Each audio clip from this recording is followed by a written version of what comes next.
Hello students, welcome back to our YouTube channel Biomed Science Hub. तो आज के इस वीडियो के पार्ट में हम बात करने वाले हैं डीएनए रेप्लिकेशन पार्ट 2 के बारे में। वीडियो शुरू करने से पहले मैं आपको रिकमेंड कर दूं कि डीएनए रेप्लिकेशन का पार्ट 2 जिनको भी अच्छे से समझना है, आप पहले पार्ट 1 देख के आइए। डिस्क्रिप्शन में उसका लिंक दिया हुआ है। अगर आप पार्ट 1 अच्छे से समझते हैं तो ही आपको ये डीएनए रेप्लिकेशन की जो एक्चुअल प्रोसेस है वो समझ आएगी, क्योंकि उसमें पूरे एंजाइम वगैरह हम लोग डिस्कस करके ऑलरेडी आ चुके हैं। तो आप पहले पार्ट 1 देखिए, फिर आप ये पार्ट 2 के लिए जाइए। सो आइए स्टार्ट करते हैं डीएनए रेप्लिकेशन की जो एक्चुअल प्रोसेस है उसको। इस पर्टिकुलर वीडियो में हम बात करने वाले हैं जो डीएनए रेप्लिकेशन है उसका इनिशिएशन, डीएनए रेप्लिकेशन जो है उसका इलॉन्गेशन और इस प्रोसेस का टर्मिनेशन, मतलब ये प्रोसेस कहाँ जाके स्टॉप होती है। तो ये सारी चीज़ें हम डिस्कस करने वाले हैं इस पर्टिकुलर वीडियो में।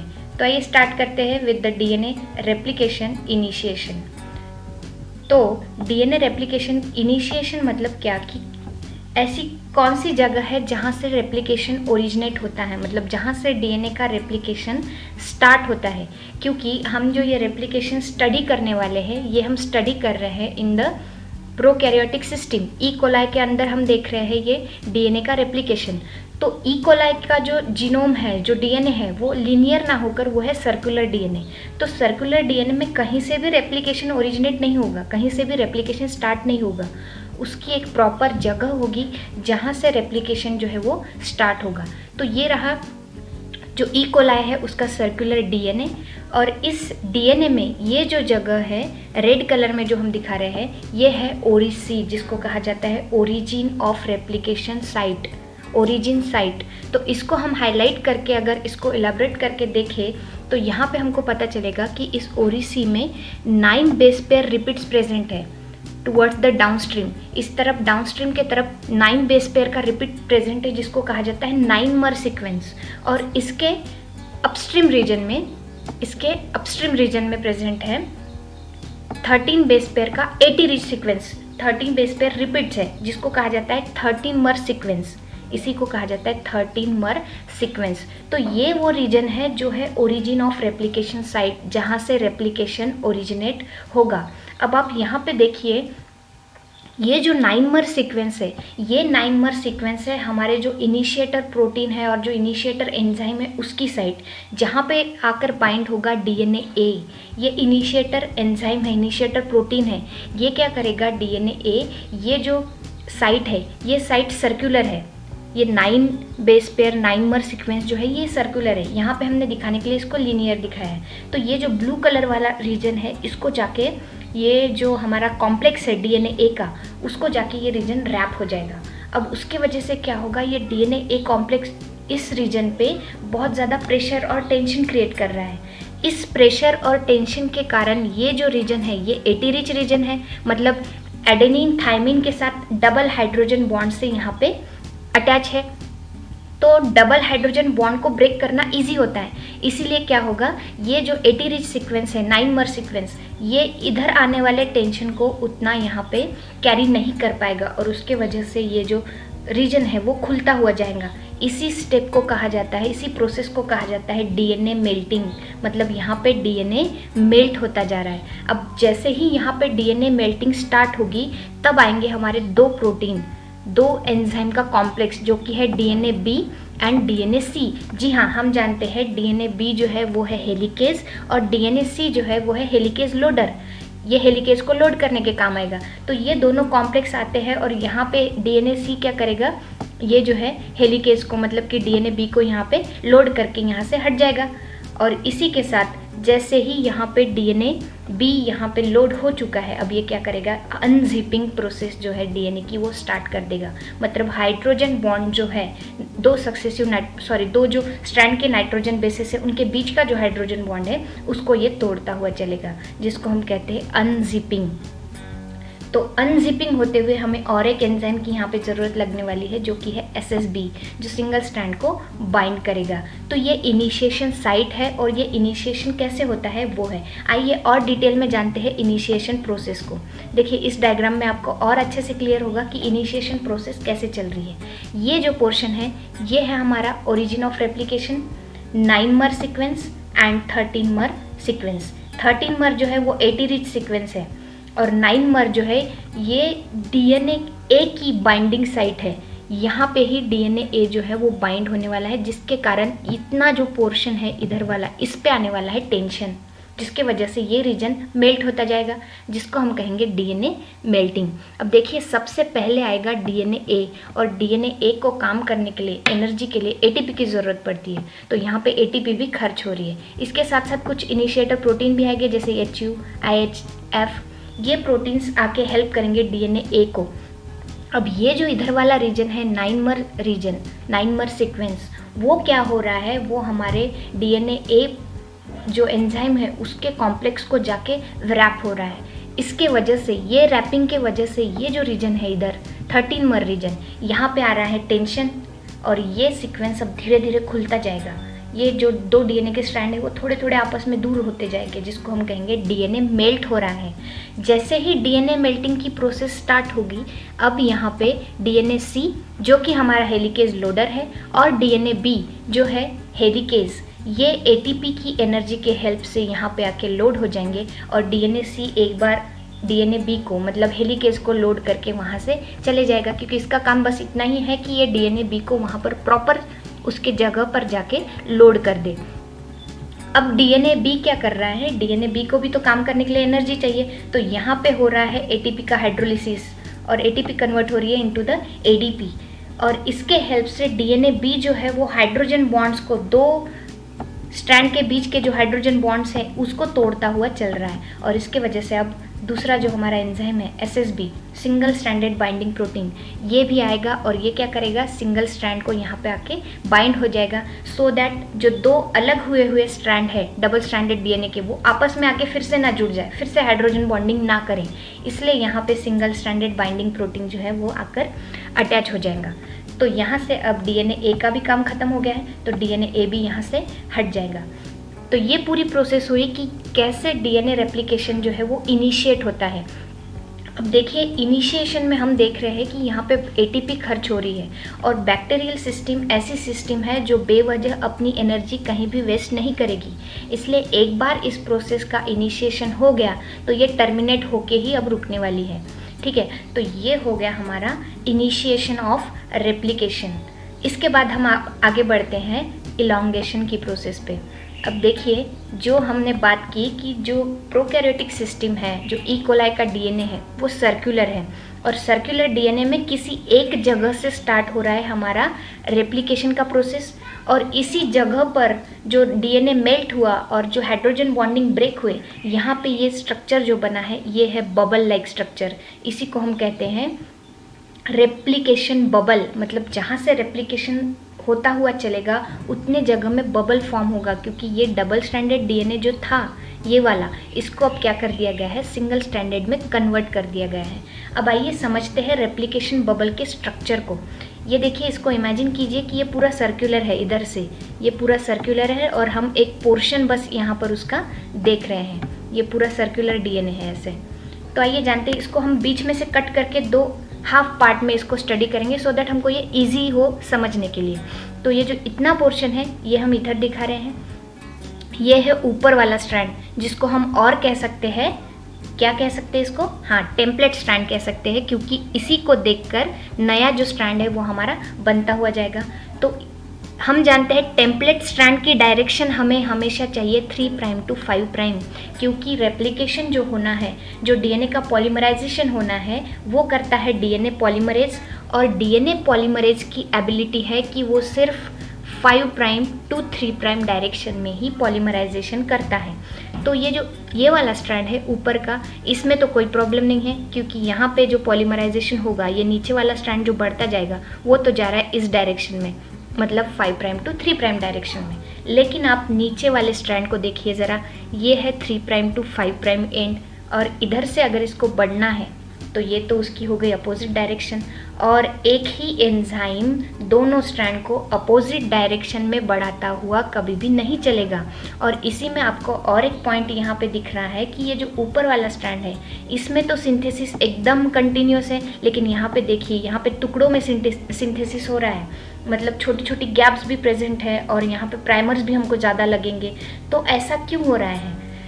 ये क्यों हो रहा है ये जानेंगे हम नेक्स्ट इसमें, लेकिन उससे पहले यहाँ पे स्ट्रैंड पे नज़र डालेंगे तो आपको पता चलेगा ये जो दो रीजन है इसको कहा जाता है रेप्लिकेशन फॉर्क।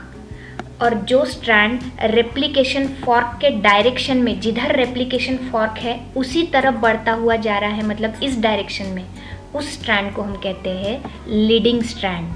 ठीक है, जो स्ट्रैंड रेप्लिकेशन फॉर्क के डायरेक्शन में खुद को सिंथेसाइज करता हुआ चल रहा है उसी को हम क्या कहेंगे, लीडिंग स्ट्रैंड।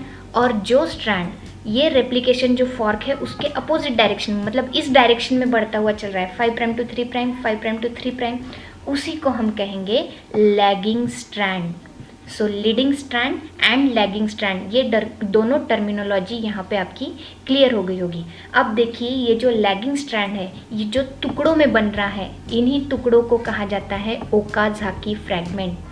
और ये क्यों हो रहा है, क्यों लैगिंग स्ट्रैंड धीरे धीरे छोटे छोटे हिस्सों में बन रहा है और लीडिंग स्ट्रैंड एक कंटिन्यूस स्ट्रैंड बन रहा है, ये हम जानेंगे आगे। और ये हमारे एंजाइम का मेन प्रॉब्लम भी है, क्योंकि हमने जब डीएनए पॉलीमरेज का स्ट्रक्चर देखा था तो उसके स्ट्रक्चर से हमको ये पता चला था कि उसका ऐसा स्ट्रक्चर है कि उसको बीच से अगर कट करे तो दो इक्वल हिस्सों में वो डिवाइड हो सकता है। और ये दोनों जो इक्वल हिस्से हैं यही दो स्ट्रैंड्स को एक साथ बढ़ाते हुए ले जाते हैं डीएनए के, और डीएनए पॉलीमरेज एक ही साथ दोनों स्ट्रैंड को बढ़ाता है। लेकिन ये कैसे होगा कि एक तो डीएनए का स्ट्रैंड 5 प्राइम टू 3 प्राइम जा रहा है और दूसरा 3 प्राइम टू 5 प्राइम, फिर ये डीएनए पॉलीमरेज कैसे एक साथ सिंथेसाइज कर रहा है। तो ये एक बहुत बड़ा पजल है जो अभी हम सॉल्व करने वाले हैं, जो स्टूडेंट्स के मन में भी बहुत बड़ा पजल रहता है कि ये प्रोसेस हो कैसे रही है।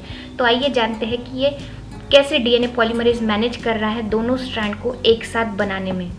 तो देखिए इस डायग्राम से प्रॉपर क्लियर होगा हमको कि कैसे डीएनए पॉलीमरेज एक दोनों स्ट्रैंड को एक साथ बनाता हुआ चल रहा है। तो ये ब्लू कलर से जो हम दिखा रहे हैं ये हमारा पैरेंटल स्ट्रैंड है डीएनए का। तो ये जो ब्लू कलर है ये 3 प्राइम और इधर वाला 5 प्राइम रहेगा। तो इस स्ट्रैंड में हमको कोई भी प्रॉब्लम आने वाला है नहीं पॉलीमराइजेशन करते वक्त, क्योंकि डायरेक्शन देखिए 3 प्राइम 5 प्राइम टू 3 प्राइम है और इसी डायरेक्शन में तो डीएनए पॉलीमरेज 3 काम करता है। तो इस डायरेक्शन में तो इजीली यहाँ पे सिंथेसिस होता चलेगा और ये कंटिन्यूस सिंथेसिस होता चलेगा, जिसको हम कहेंगे लीडिंग स्ट्रैंड। लेकिन ऊपर वाला स्ट्रैंड की डायरेक्शन अपोजिट है, और अगर अब डीएनए पॉलीमरेज को इसको भी उसी डायरेक्शन में सिंथेसाइज करना है तो क्या किया जाता है, ये जो स्ट्रैंड है इसको इधर मोड़ दिया गया है, इसको थोड़ा सा टर्न कर दिया गया है, सो दैट उसकी भी डायरेक्शन हो जाए अब न्यू सिंथेसाइज करने वाले स्ट्रैंड की 5 प्राइम टू 3 प्राइम। और अब ये जो डायरेक्शन आप देखेंगे ये हो गई है 5 प्राइम टू 3 प्राइम डायरेक्शन, मतलब अब डीएनए पॉलीमरेज इसको सिंथेसाइज कर सकता है। लेकिन आप देखेंगे कि इस स्ट्रैंड में जो प्राइमर है, ये वाला जो हिस्सा है आरएनए प्राइमर, वो हमको उतने अमाउंट में नहीं लग रहा है जितने अमाउंट में यहाँ पे प्रेजेंट है। तो ऐसा क्यों? क्योंकि जब हमने इस डीएनए को मोड़ दिया, इसको थोड़ा सा हमने उल्टा कर दिया है, तो इस वक्त अब ये सिंथेसिस होते वक्त ये जो सिरा है वो जल्दी जल्दी ख़त्म होते जाता है। तो जितने जल्दी ये ख़त्म होगा, मतलब जल्दी से ही इसका एंड आ जाता है, तो उसके वजह से हमको क्या, यहाँ तक आके तो ये एंड हो जाएगा, फिर से इसको टर्न करना पड़ेगा। तो जितने बार टर्न करना पड़ेगा उतने बार हमको इसको आरएनए प्राइमर लगाना पड़ेगा, क्योंकि 3 प्राइम OH चाहिए है डीएनए पॉलीमरेज 3 को, जो पॉलीमराइजेशन की प्रोसेस है वो करने के लिए। तो यहाँ से ये प्रॉब्लम सॉल्व हो गया कि कैसे डीएनए पॉलीमरेज दोनों स्ट्रैंड को एक साथ सिंथेसाइज करते हुए चलता है। तो ये हो गई इलॉन्गेशन की जो प्रॉब्लम आ रही थी उसकी बात। अब हम बात करेंगे एक्चुअल इलॉन्गेशन की प्रोसेस, मतलब कैसे एक एक न्यूक्लियोटाइड आकर वहाँ पर अटैच हो रहा है हमारे जो न्यूली सिंथेसाइज स्ट्रैंड है उस पर, जिसको कहा जाता है डीएनए पॉलीमराइजेशन।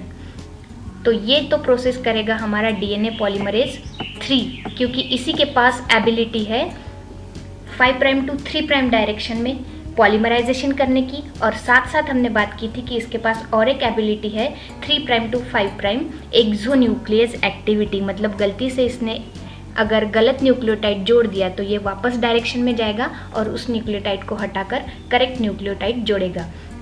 अब देखिए ये नीचे वाला जो स्ट्रैंड है ये है 3 प्राइम टू 5 प्राइम, इसी को हम कहेंगे टेम्पलेट स्ट्रैंड।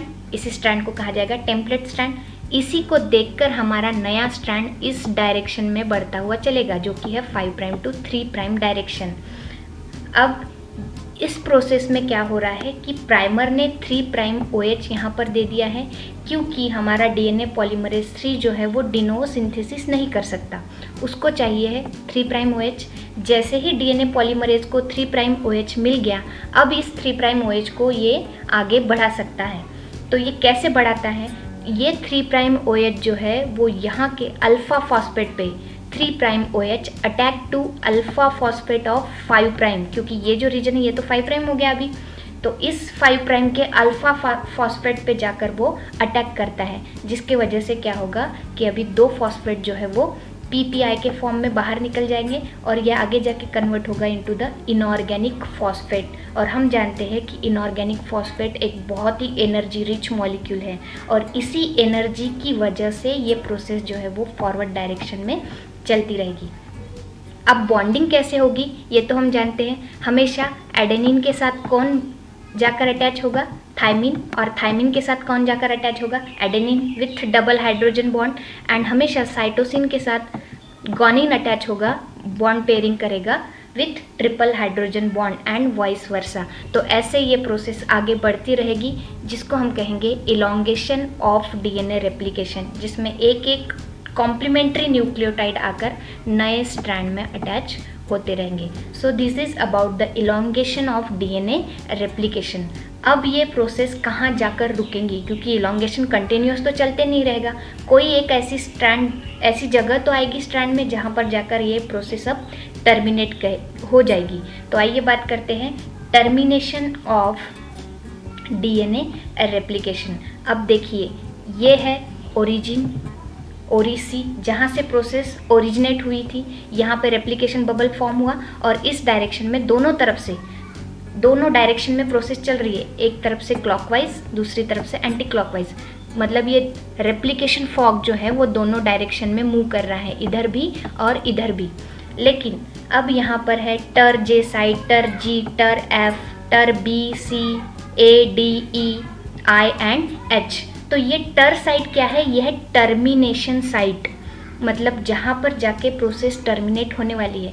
अब आप यहाँ पर एनालॉजी के लिए कंसीडर कीजिए कि यहाँ पे बज रहे हैं 12 घड़ी के हिसाब से इसको अगर देखें तो, और यहाँ कहीं बजेंगे 6, तो ये जो 6 बजे वाला पोर्शन है ये है हमारा टर्मिनेशन का साइट, जहाँ पर प्रोसेस दोनों रेप्लिकेशन फॉक आकर ट्रैप हो जाएंगे और यहीं पे प्रोसेस हो जाएगी टर्मिनेट। इसके अलावा और एक बात देखिए कि ये जो ब्लू कलर है ये दिखाता है कि प्रोसेस आगे बढ़ सकती है, लेकिन जहाँ इसको रेड कलर लग जाएगा, जहाँ इस रेप्लिकेशन फॉक को रेड कलर अटैच हो जाएगा, रेड कलर से वो अटैच हो जाएगा, वहाँ पे प्रोसेस हो जाएगी स्टॉप।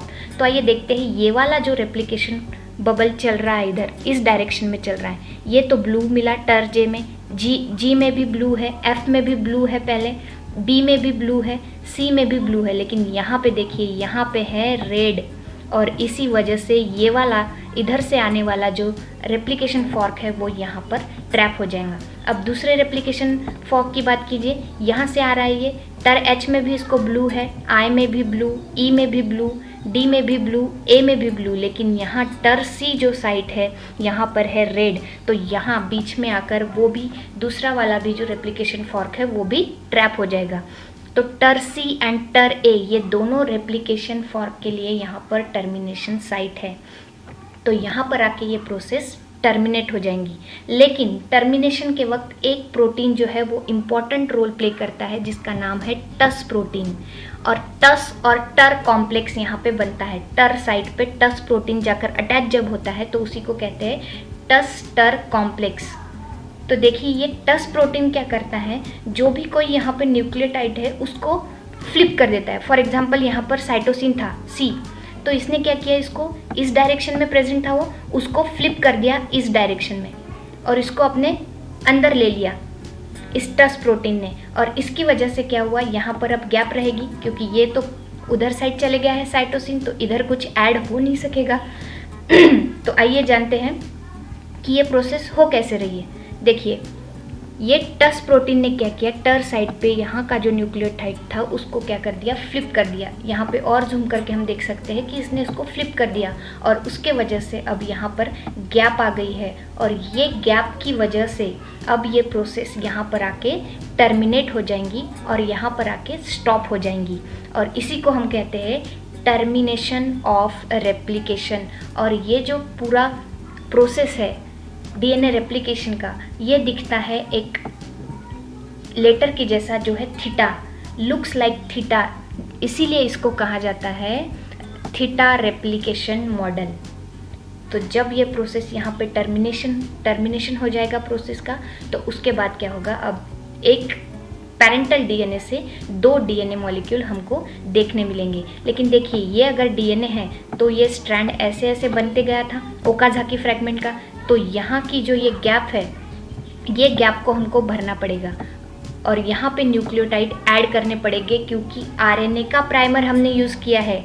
डीएनए के लिए, डीएनए को बनाने के लिए आरएनए का प्राइमर यूज़ किया गया है और इसको यहाँ से हटाना होगा। तो पहले इसको यहाँ से आरएनए प्राइमर को हटाया जाएगा। और कौन हटाएगा इसको? जी हाँ, हम जानते हैं, इसको हटाएगा डीएनए पॉलीमरेज 1।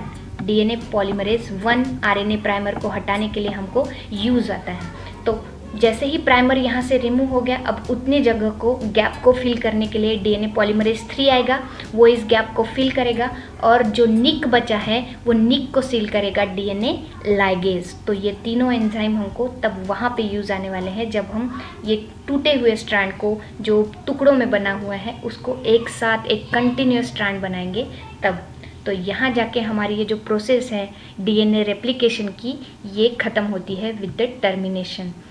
होप कि आपको ये प्रोसेस समझ आई होगी। अगर आपको वीडियो पसंद आया है तो लाइक करें, अपने दोस्तों के साथ शेयर करें और सब्सक्राइब करना ना भूलें। उसके साथ साथ जो बेल आइकन है उसको भी दबा दें कि जब भी हम नया वीडियो अपलोड करें तो आपको उसका नोटिफिकेशन मिल जाए। Thank you so much for watching the video.